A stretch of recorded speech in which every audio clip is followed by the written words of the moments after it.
vamos a estudiar en esta noche, que ya es noche, la humanidad de Jesucristo.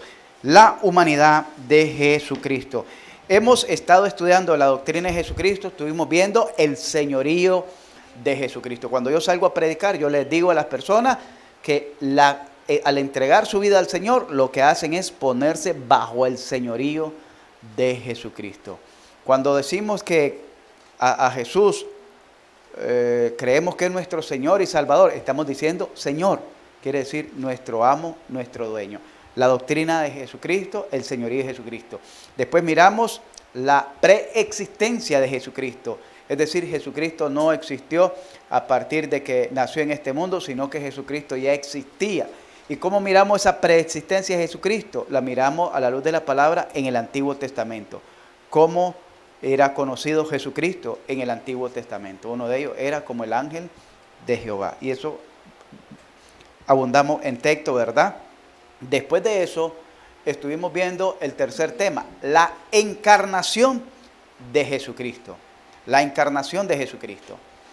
¿Cómo fue que Jesús, siendo Dios, siendo Dios, y de acuerdo a Efesios capítulo 2, Filipenses capítulo verso 6, dice, él siendo semejante a Dios, no consideró el ser igual a Dios, sino que se despojó a sí mismo, haciéndose hombre, y en la condición de hombre se hizo siervo, siendo obediente hasta la muerte, y muerte de cruz. Es decir, Dios, después que se encarnó en María, se hizo hombre, y en la condición de hombre se hizo siervo. La palabra siervo ahí quiere decir esclavo. Por eso él dijo, yo he venido a servir y no a ser servido, ¿verdad? Y ese es el ejemplo que tenemos nosotros en la iglesia, venir a servir y no a ser servido. Y por eso tratamos de servir en esta comunidad como iglesia. Y en la condición de siervo dice que se hizo obediente hasta la muerte. Pero esa muerte no fue una muerte por el colesterol, no fue la muerte por un accidente, sino que fue una muerte de tortura y una muerte vil la que experimentó Jesucristo. La muerte más deshonrosa, por decir así, que puede experimentar un ser humano. En aquel entonces, en el contexto histórico, era morir crucificado en una cruz. ¿Quiénes morían crucificados en una cruz? Todos aquellos hombres que eran considerados lo más vil, la lacra del mundo, lo más nefasto de esta vida, le llamaban lo más, y así lo dice Gálatas, murió como un maldito. Así fue crucificado Jesucristo. ¿Y por qué lo hizo? Por usted y por mí. Amén. Entonces, ¿cuál es el propósito de conocer la doctrina de Jesucristo? Muchos hablamos de Jesús. Hablamos de Jesús. Platicamos de Jesús. Pero realmente conocemos a Jesucristo. ¿Cómo era antes de su nacimiento? ¿Cómo fue que Él se encarnó en María? ¿Y cuál era el propósito? Porque hay un propósito de haberse encarnado en María. Entonces miramos el tema, el propósito de la encarnación de Jesucristo, y eso lo llevamos, solo ese tema lo llevamos en 2 domingos. Ahora miramos la humanidad de Jesucristo. Ahora ya lo miramos no como en el Antiguo Testamento, no como una encarnación, sino como un ser humano. Usted debe conocer a Jesucristo como un ser humano, porque Él fue un ser humano que anduvo caminando en esta tierra, así como camina usted y yo. Para ello vayamos a Mateo capítulo 2, versos 13 al 23.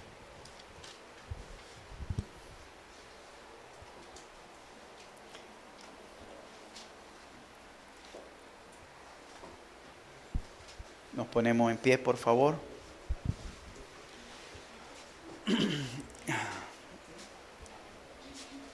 Hermano Alejandro, ¿lo puede leer desde ahí?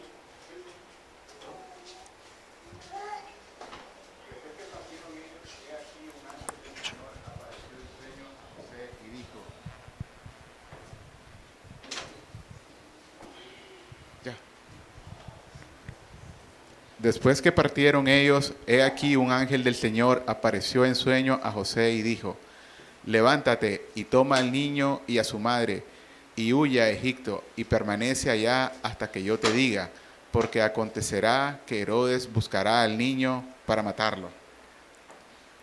Y él, despertando, tomó de noche al niño y a su y a su madre, y se fue a Egipto. Y estuvo allá hasta la muerte de Herodes, para que se cumpliese lo que dijo el Señor por medio del profeta, cuando dijo: de Egipto llamé a mi hijo. Herodes entonces, cuando se vio burlado por los magos, se enojó mucho y mandó matar a todos los niños menores de 2 años que había en Belén y en todos sus alrededores, conforme al tiempo que había inquirido de los magos. Entonces se cumplió lo que fue dicho por el profeta Jeremías, cuando dijo: voz fue oída en Ramá, grande lamentación, lloro y gemido, Raquel que llora a sus hijos y no quiso ser consolada porque perecieron. Pero después de muerto Herodes, he aquí un ángel del Señor apareció en sueños a José en Egipto, diciendo: levántate, toma al niño y a su madre, y vete a tierra de Israel, porque han muerto los que procuraban la muerte del niño. Entonces él se levantó y tomó al niño y a su madre, y vino a tierra de Israel. Pero oyendo que Arquelao reinaba en Judea en lugar de Herodes su padre, tuvo temor de ir allá, pero avisado por revelación en sueño, se fue a la región de Galilea. Y vino y habitó en la ciudad que se llama Nazaret, para que se cumpliese lo que fue dicho por los profetas, que habría de ser llamado Nazareno. Amén. Gracias, hermano. Oremos. Padre, te damos gracias una vez más por este precioso momento que nos regalas de estar aquí. Gracias porque en este día nos diste la vida, nos permitiste levantarnos de nuestro lecho, participar de los momentos familiares, de las actividades del hogar, del trabajo, y nos permitiste como iglesia haber cumplido en esta mañana una vez más la responsabilidad de enseñar a los niños tu palabra.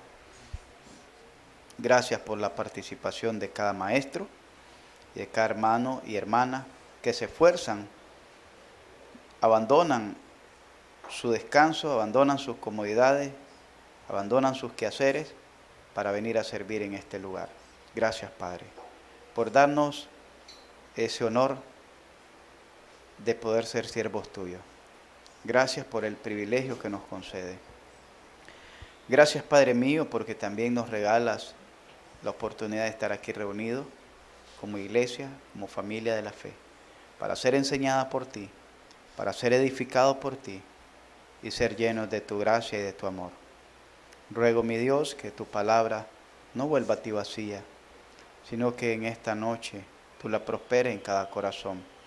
Y más de un corazón salga entendido de tu humanidad, salga entendido de tu propósito, salga entendido de la necesidad que cada uno tenemos de rendir nuestra vida todos los días delante de ti. Gracias, Señor, te doy por Cristo Jesús y para gloria tuya. Amén. Pueden ponerse cómodos, mis amados hermanos. Vamos a ver, como les decía, que necesitamos reconocer que Jesucristo vivió como Dios, pero también como hombre. Nosotros podemos ver a Jesucristo como Dios, pero también como hombre.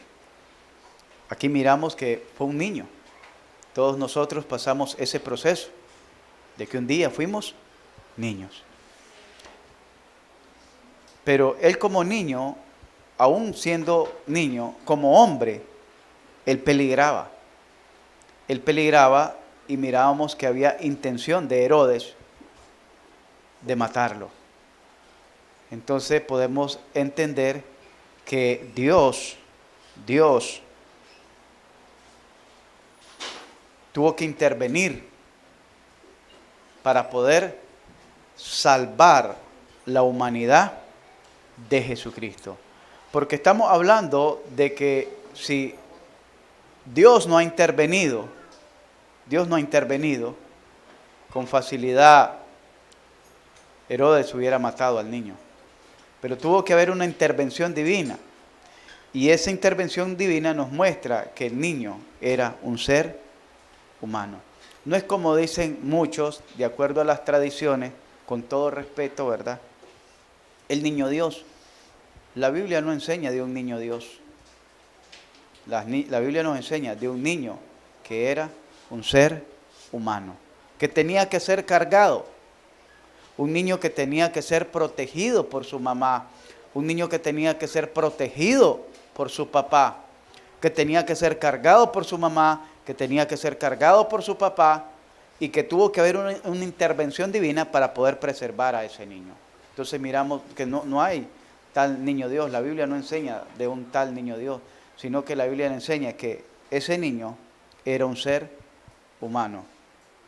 Es decir, era Dios que se había encarnado en María, pero en ese momento, todo ese proceso fue un ser humano. Por eso es que nosotros no encontramos en la Biblia relatos que nos describan cómo fue la infancia de Jesucristo. La Biblia no nos cuenta cómo fue la infancia de Jesucristo. Solo nos da como 2 chispazos, que es cuando cuando está chiquito, es llevado al templo y es presentado, y cuando era un adolescente de 12 años, así como Pepe, de 12 años, y que había ido a la fiesta con su familia y entre los familiares se había confundido y pasó 3 días perdido. Mire bien, pero como estaba entre familia, entonces no se preocupaban, como aquí pues que uno se preocupa, no vino el chaval, ahí nomás nos alborotamos, porque todos eran conocidos, eran familia. Pero allá al tercer día ya se preocupó la mamá y el papi, lo fueron a buscar y lo hallaron en el templo. Entonces nos da una enseñanza de cómo era la adolescencia de Jesús, pero eso es lo único que habla. No nos enseña cuando Jesús tenía 5 años, 6 años, 7 años, 8, 9, 10, 11. No nos habla nada de eso. ¿Por qué? Porque Él creció de manera humana igual que nosotros. Se desarrolló de manera humana igual que nosotros. No nos habla de cómo fue su relación con su papá, José. ¿Cómo fue que él aprendió el oficio de carpintería? Porque él fue el carpintero. Lucas lo llama el carpintero. Otros lo llaman el hijo del carpintero. Pero Lucas lo tipifica directamente como el carpintero. Trabajó, heredó el oficio de su papá José. Entonces, no nos dice cómo fue la relación de Jesús con José. No nos dice tampoco cuándo fue que nacieron sus hermanos, Judas, Santiago y los otros hermanos. No nos habla de eso. ¿Por qué? Porque él nació en una familia humana, natural, igual que la nuestra. Igual que la nuestra. A veces pensamos que cuando la Biblia habla de un héroe de la Biblia, por ejemplo Daniel, por ejemplo Jeremías, Elías, profeta que oró y hizo que cayera fuego del cielo. Pero ¿qué dice Santiago de Elías? Elías era hombre sujeto a pasiones, igual que las nuestras. Pero oró fervientemente para que no lloviese, y no llovió 3 años y medio, 3 años y 6 meses. Y después volvió a orar y descendió la lluvia. Entonces, ¿qué quiere decir? Son seres humanos igual que nosotros. ¿Y por qué le hablo en este sentido? Porque nosotros nos sentimos impotentes muchas veces. Y cuando vamos a predicarle a las personas, lo primero que dicen, no estoy preparado. Lo primero que dicen es que yo no puedo. Es que esto para mí es difícil. Pero la Biblia nos enseña que todos estos personajes de la Biblia eran seres humanos igual que nosotros. Y nos enseña la Biblia que hubieron seres humanos que cometieron graves errores y la Biblia no los oculta, los muestra. ¿Para qué? Para ejemplo nuestro, que no todo es perfecto. La Biblia nos enseña también que hubieron seres humanos que se mantuvieron íntegros hasta el final. Como por ejemplo nos enseña la bandidencia de los 11 hijos, 10 hijos, los 10 hijos de Jacob que conspiraron para matar a José. Eran malvados, eran perversos, tenían mala fama, pero nos enseña que de todo ese remanente hubo un hijo que se llamaba José, que aún con todas las pretensiones que él tenía, las comodidades, la atención, una mujer quiso llegarse a él y él, por temor a Dios, no accedió. Porque muchos dicen, sí, David pecó con Betsabé, Salomón tuvo tantas mujeres, Sansón, pero nunca mencionan a José, que se guardó, y siendo joven, se guardó. Prefirió José perderlo todo y aún caer preso antes que caer en la tentación. Entonces, estas personas, seres humanos, están puestas ahí en la Escritura para que nos demos cuenta que si ellos pudieron, también nosotros podemos. No hay nada imposible que no podamos, porque con Dios no existe lo imposible. Con Dios no existe lo imposible. Jesucristo, como ser humano, venía de un linaje humano. Lucas capítulo 1, versos 31. Lucas capítulo 1, versos 31 nos dice que Jesucristo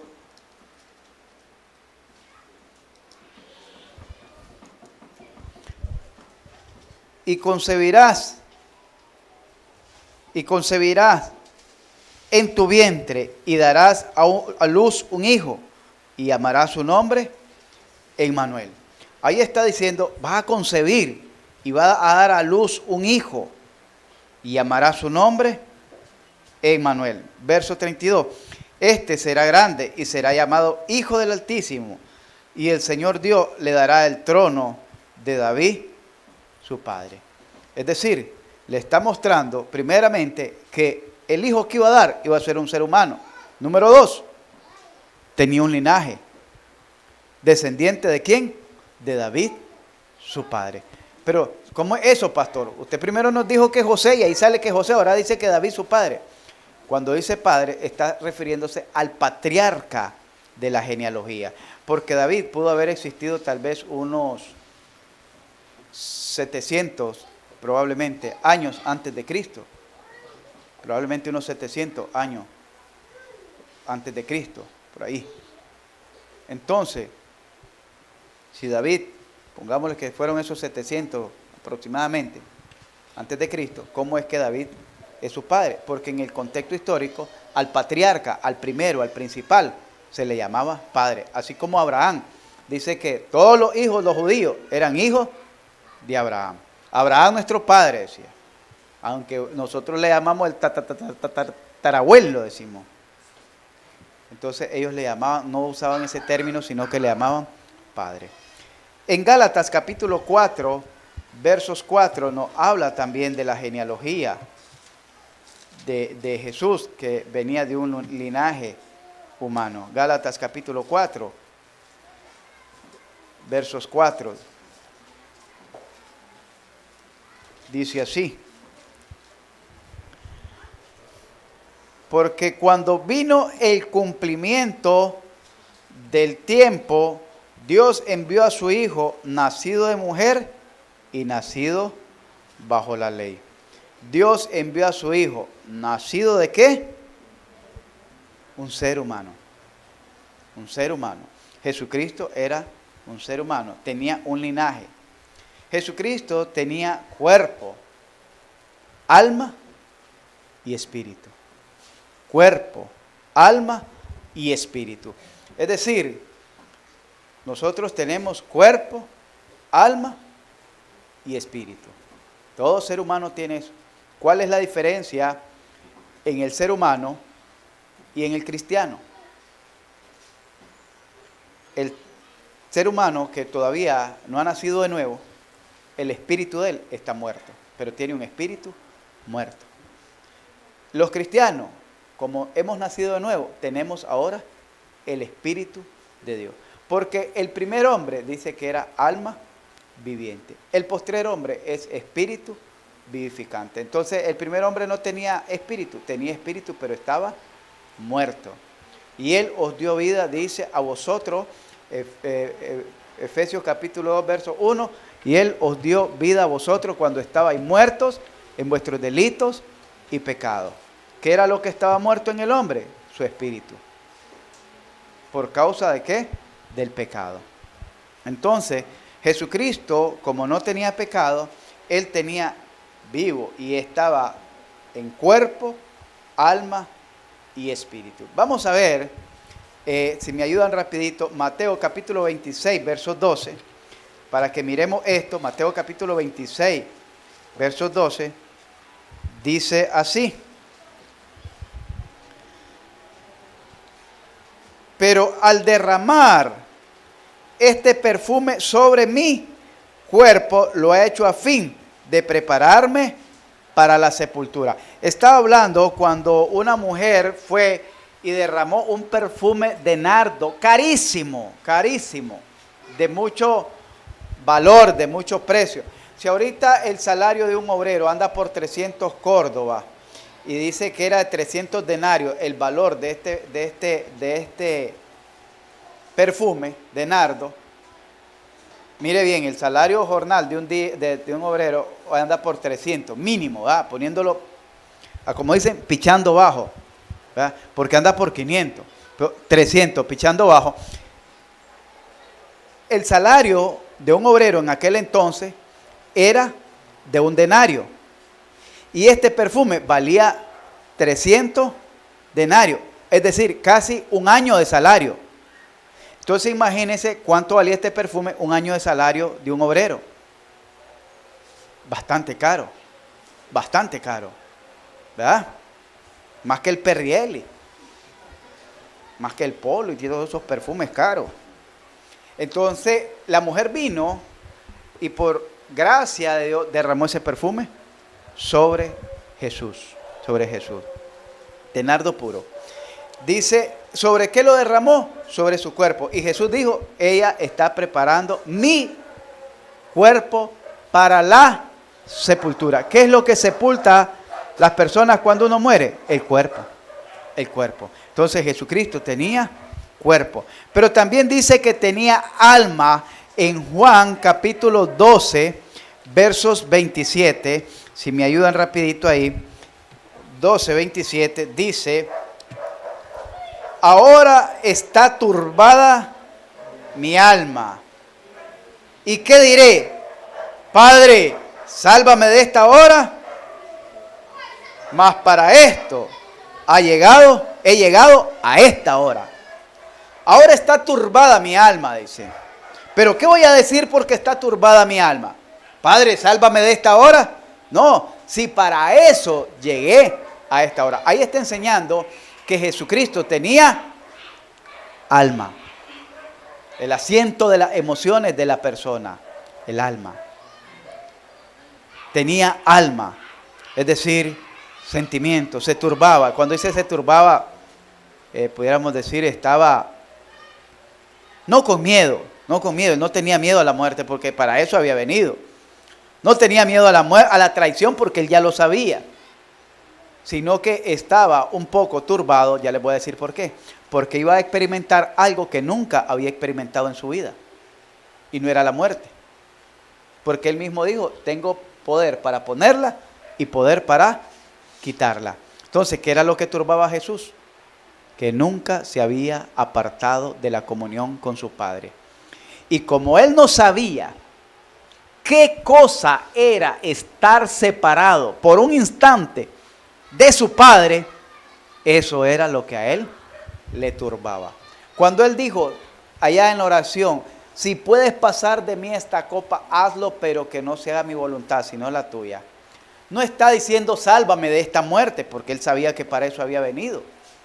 No estaba diciendo sálvame de los clavos o del martirio, no. Él estaba diciendo, no quiero apartarme de ti. Si puedes hacer esa excepción, que yo muera, pero sin separarme de ti, está bien. Pero que no sea mi voluntad, sino la tuya. Porque él, en la historia de la eternidad, que hablamos que Jesucristo es eterno, nunca, imagínense, en toda una eternidad, nunca se había separado de su Padre. Y ahora, por causa de usted y por causa mía, iba a experimentar eso.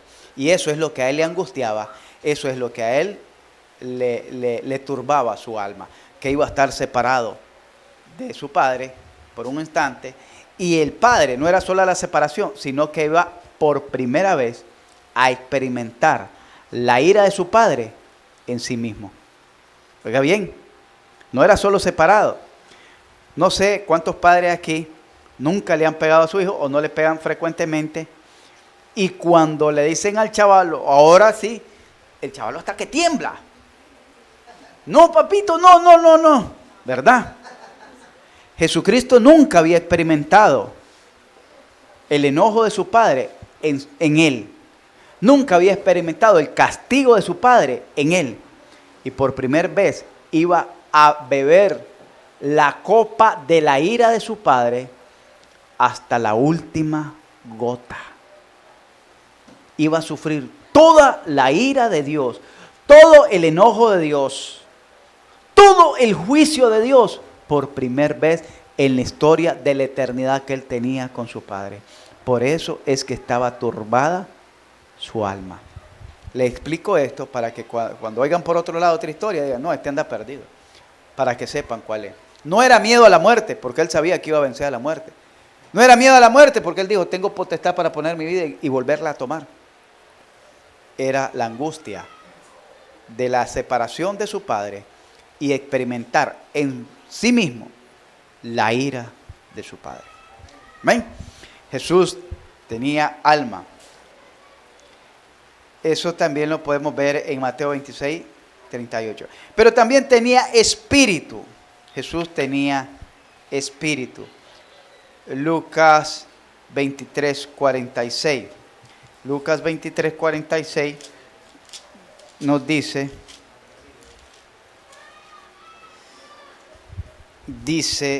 entonces Jesús clamando a gran voz dijo, Padre, en tus manos encomiendo, ¿qué? Mi espíritu. Ahí podemos ver en la humanidad de Jesús que tenía cuerpo. ¿Qué fue lo que crucificaron en la cruz? Su cuerpo.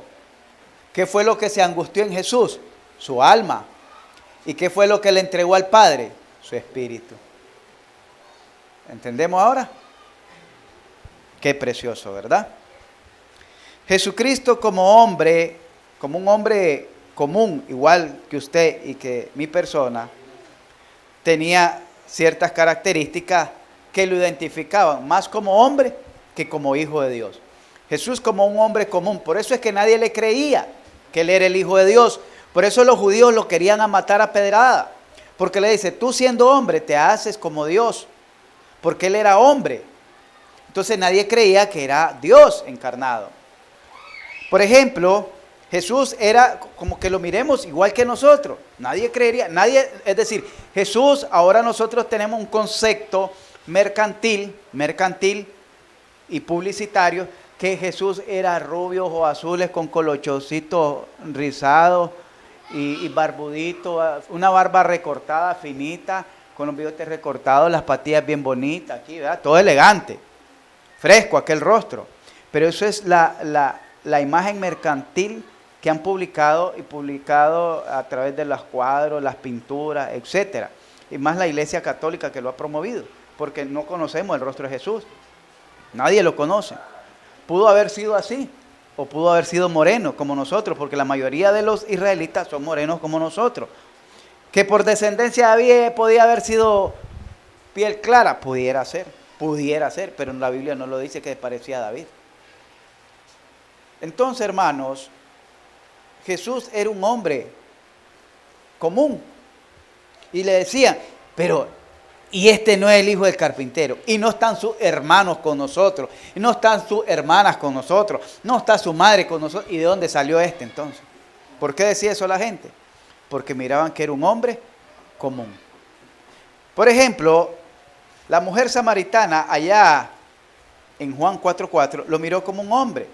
Le dijo la mujer samaritana, ¿cómo tú siendo judío me pides a mí de beber si judío y samaritano no se llevan? ¿Qué fue lo que miró la mujer cuando miró a Jesús junto al pozo? No miró a Dios, no miró a un ángel, miró a un hombre sentado que le estaba pidiendo agua con atuendo de judío, con acento de judío. Entonces le dice, ¿cómo tú siendo un judío lo está mirando como un hombre común?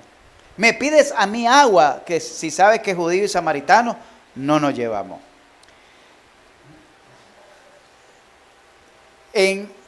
Los judíos lo miraron también como un hombre común. Allá en Juan capítulo 8, verso 57, donde Jesús les dijo que antes de Abraham yo soy, los judíos le dijeron. Entonces le dijeron los judíos, aún no tienes 50 años y has visto a Abraham. ¿Qué es lo que miraron los judíos en Jesús? Un hombre joven, un hombre robusto tal vez, joven, con un semblante fresco, ni siquiera con una tez marchita, porque le dicen, aún no tienes ni 50 años y dice que has visto a Abraham. ¿Cuántos años tenía de haber vivido Abraham? Más de 1500 años atrás tal vez, más de 2000 años tal vez, que existió Abraham. Pero, ¿qué dice? Sí, tal vez unos 2000 años que existió Abraham, porque se cuenta que de Abraham a Jesús 2000 años y de Abraham a Adán otros 2000 años. Entonces, habían pasado 2000 años y dice, vos no tenés ni 50 y decís que lo conociste, decís que lo viste y que era antes que él. ¿Por qué los judíos miraron en él? Un hombre común, así como usted y así como yo. Quiero que entendamos eso, hermano. Jesús como hombre vivió en la tierra, pero sin pecado.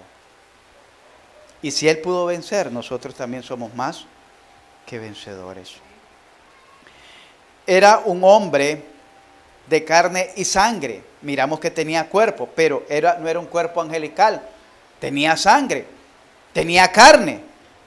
Hebreos 2:14 dice, por cuanto los hijos participaron de carne y sangre, Él también participó de lo mismo para destruir por medio de la muerte al que tenía el imperio de la muerte, esto es, al diablo. Pero dice, por cuanto los hijos participaron de carne y sangre, usted tiene carne y sangre, Él también tenía carne y sangre. Quiere decir que si Jesús chiquito se cayó, también se chimó la rodilla, así como lo hemos chimado nosotros. Quiere decir que si a usted le duele la rodilla, cuando se dobla sus rodillas para orar, a él también le dolían.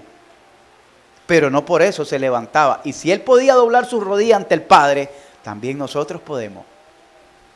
Era de carne y sangre. A él caminaba leguas o kilómetros de ciudad en ciudad. Déjeme decirle, con todo respeto, si él se sudaba y hasta podía llamarse sus pies caminando, haciéndose ampolla en sus pies caminando, también nosotros lo podemos hacer para venir a evangelizar.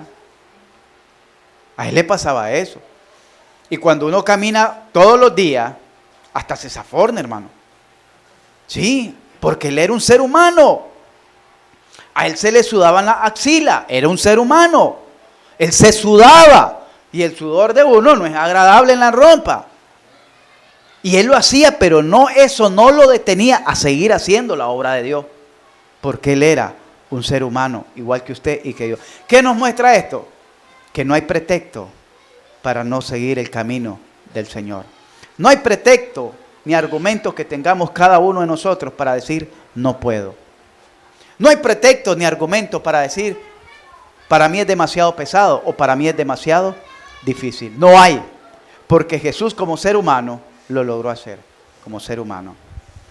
Jesús vivió una niñez y una infancia como cualquiera otra persona. Yo miro a esos niños jugando. ¿Ustedes creen que Jesús no jugó? ¿Se acuerdan aquellos palitos que nosotros agarrábamos de escoba, le amarrábamos un mecate y decíamos que era un caballo y lo andábamos arrastrando detrás y nos enganchaban? Jesús pudo haber jugado así, porque tal vez no habían chibola en sus tiempos, pero Jesús anduvo haciendo caballito y jugó caballito con un palo y lo iba guiñando. Jesús pudo haber jugado cualquier cosa porque igual que nosotros fue un ser humano. Él tuvo una niñez y una infancia como cualquier otra persona. Lucas 2:40 dice, y el niño crecía y se llenaba y la gracia de Dios era sobre él. Pero ¿qué está diciendo?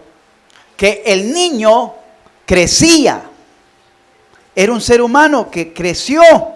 No todo el tiempo quedó niño. Pobre aquellos que todavía celebran el niño Dios. Él no quedó niño. Él creció y se fortaleció como cualquiera de nosotros hoy en día. Una vez vivimos así como Pepe, o como la niña, o como un tierno. Pero no nos quedamos ahí. Crecimos y nos fortalecimos. Ahora necesitamos llenarnos de sabiduría para que la gracia de Dios sea con cada uno de nosotros. Amén. Él tuvo que crecer, él tuvo que madurar y él tuvo también que recibir de esa gracia de Dios. Jesús vivió una niñez y una infancia como cualquier otra persona. Jesús fue tentado, le pregunto, y ahí vamos a llegar. Jesús fue tentado. ¿Usted ha sido tentado? Todos los días. Y les voy a enseñar algo, la diferencia entre la tentación y la prueba. Ya esto se lo he compartido a otro hermano. La tentación proviene de Satanás, la prueba proviene de Dios. La tentación es para derribarte, para destruirte, para aniquilar tu fe. La tentación. La prueba es para edificar tu vida, para ayudarte a crecer en fe, para ayudarte a madurar en fe, para que llegue a alcanzar la medida y estatura de todo varón perfecto que es en Cristo Jesús. Las pruebas nos ayudan a depender más de Dios. Las pruebas nos ayudan a crecer. Es como cuando un niño comienza a caminar, comienza gateando, ¿verdad?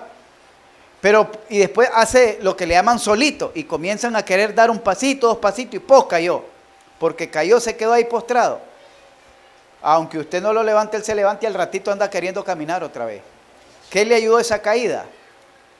A dar mejor el paso y a impulsarse mejor y a saber que no tiene que quedarse ahí postrado.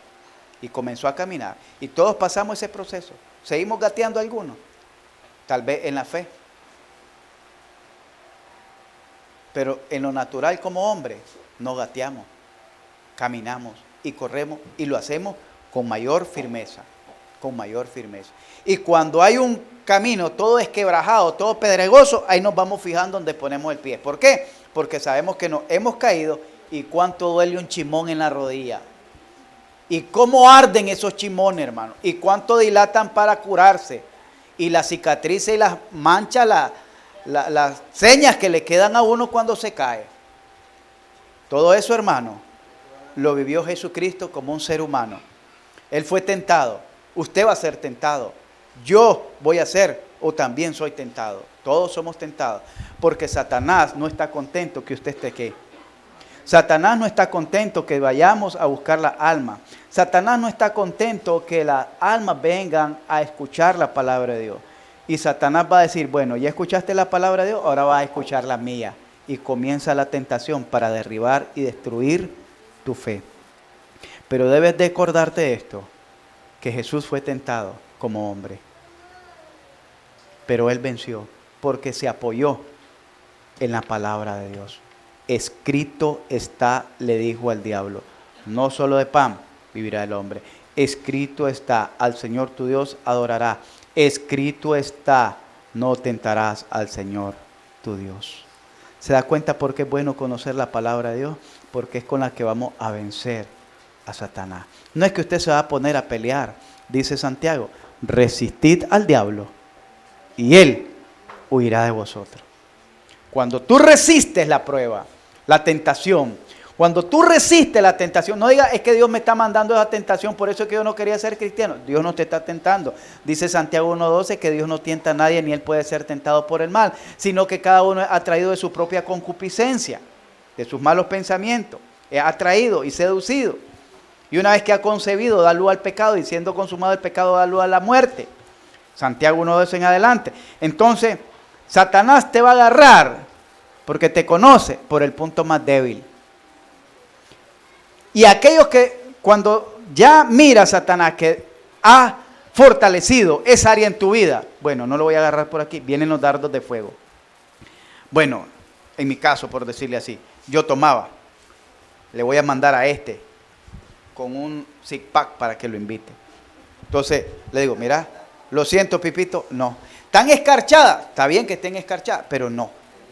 Entonces dice Satanás, ve, ya no pude con eso. Comienza a mandar dardos de fuego. Según Efesios capítulo 6. ¡Pah! Puede ser, mire que se le cayó la cartera a alguien. Bendición. Es un dardo de fuego. Porque no caí en lo que él conocía, pero voy a probarlo en su honestidad. Voy a probarlo en su honestidad, en su integridad. Bueno, y le agarré la cartera y le saqué el billete. Y después, mira, se te cayó la cartera. Pero aquí me falta. Agradece que te la estoy devolviendo, pero así andaba. Que andaba un billete de 1,000 pesos, $100. ¿Quién sabe, Pepe? Yo la hallé ahí, toma y te la doy. Ya me los clavé, bendición. Dios permite que pase eso para que crezca y madure. Pero Satanás lo hace para destruir tu fe. No te agarró por el vicio, pero te agarró por la honestidad, por la integridad, por la fidelidad. Bueno, ando en el trabajo, llegó una recepcionista nueva o una cocinera nueva y yo de falda chinga. ¿Cómo te llamas? Carla. Ah, qué bonito tu nombre. Ajá. ¿Y dónde viví? Regálame tu número, tu WhatsApp y comenzamos. Me agarró por ahí Satanás. Por ahí me agarró Satanás. Dardo de fuego. No me agarró tal vez por el vicio que yo tenía.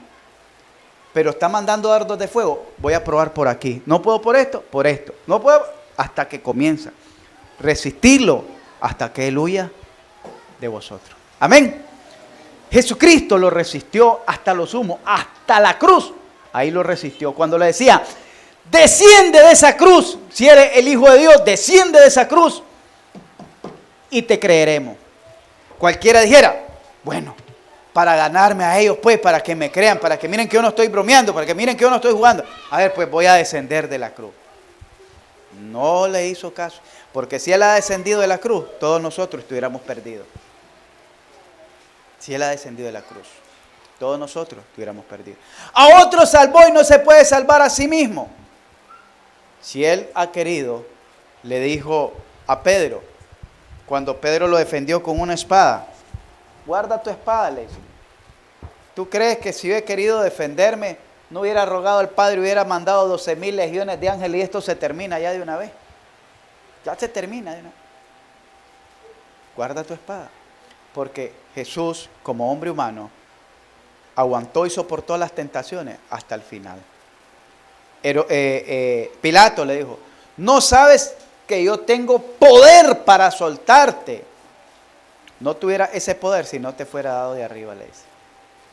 Porque le dice, habla, dime. Pero él no habló, él no dijo nada. Él enmudeció. No sabes que tengo poder para... No lo tuviera si no te fuera dado de arriba, le dice. Soportó todas esas tentaciones de Satanás, todos esos dardos de fuego de Satanás, hasta que venció. Y dice la palabra de Dios en Corintios, si Cristo venció, nosotros somos más. Amén. Pongámonos de pie, vamos a orar.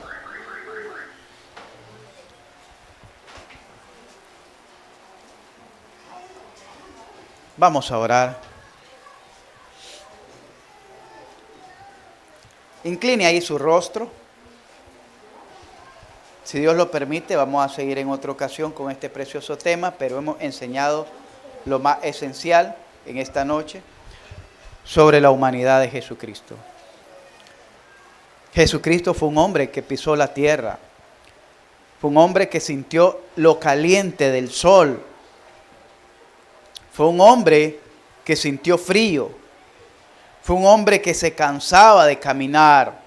Era un hombre que se sudaba, porque dice que sus gotas, su sudor eran como gotas de sangre que caían al suelo. Jesucristo como hombre sintió hambre. Sintió hambre y en una ocasión que sintió hambre, los ángeles bajaron y le sirvieron. En otra ocasión él maldijo a la higuera. Jesucristo como hombre sintió sed, así como usted y yo sentimos sed. Él sintió frío, así como nosotros y yo sentimos frío. Jesucristo fue un hombre aquí en la tierra, así como usted lo es. Pero Él pudo alcanzar el propósito de Dios sometiéndose a la voluntad de Dios. Usted también, aunque usted se mire lleno de debilidades, aunque usted se mire imposibilitado, usted también puede alcanzar el propósito de Dios si tan solo se somete a la voluntad de Dios. Si tan solo se somete a la voluntad de Dios. ¿Y cómo puede usted someterse a la voluntad de Dios? en una actitud de humildad, en una actitud de arrepentimiento, en una actitud de entrega total a Jesucristo, puede vivir bajo la voluntad de Dios. Él dijo, separado de mí, nada podéis hacer.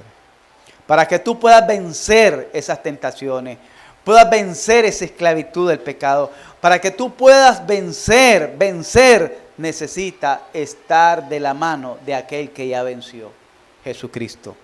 Y si Él venció, tú puedes también llegar a ser más que vencedor, porque la victoria la obtenemos por medio de la fe en Jesucristo. Hermanos, hermanas, jóvenes, visita. No sé con qué estás batallando, no sé con qué estás luchando, pero sí te puedo decir, y de algo estoy seguro, que si tú te pones en las manos del Señor, si tú pones en las manos del Señor esa necesidad, esa condición, esa carga, Dios te puede ayudar. Dice la Escritura que por cuanto Él fue tentado en todo, pero sin pecado, es poderoso para socorrer a los que son tentados. Dios está presto a socorrerte si tan solo tú te humillas delante de Él, te arrepientes de tus pecados y entregas tu vida al Señor. Y verás cómo tu vida será transformada por el poder del Evangelio de Jesucristo, por el poder de Dios, por el poder del sacrificio de Jesucristo en la cruz del Calvario. Tu vida será transformada. Hay alguien que en esta noche dice, pastor, yo quiero entregar mi vida a Cristo, pero no sé cómo hacerlo. Levanta tu mano para que sepamos y podamos darte las instrucciones, la consejería de cómo tú puedes proceder a entregar tu vida a Jesucristo. No mires tu pecado, porque tu pecado te va a hundir. No mires tu condición, porque tu condición te va a decir no puedes. Mira a Jesucristo, que Él te dice sí puedes. Separado de mí es que no puedes, pero si tú estás unido a mí, sí puedes. ¿Hay alguien? Padre, te doy gracias porque me has permitido exponer tu palabra en esta noche. Gracias, mi Dios, por tu misericordia. Gracias, mi Señor, por tus bendiciones. Por Cristo Jesús te doy gracias por cada hermano que la pudo escuchar. Te ruego que seamos edificados siempre en la fe y que nos ayudes cada día a crecer en la gracia y el conocimiento de nuestro gran Dios y Salvador, Jesucristo, nuestro Señor. Para gloria tuya. Amén.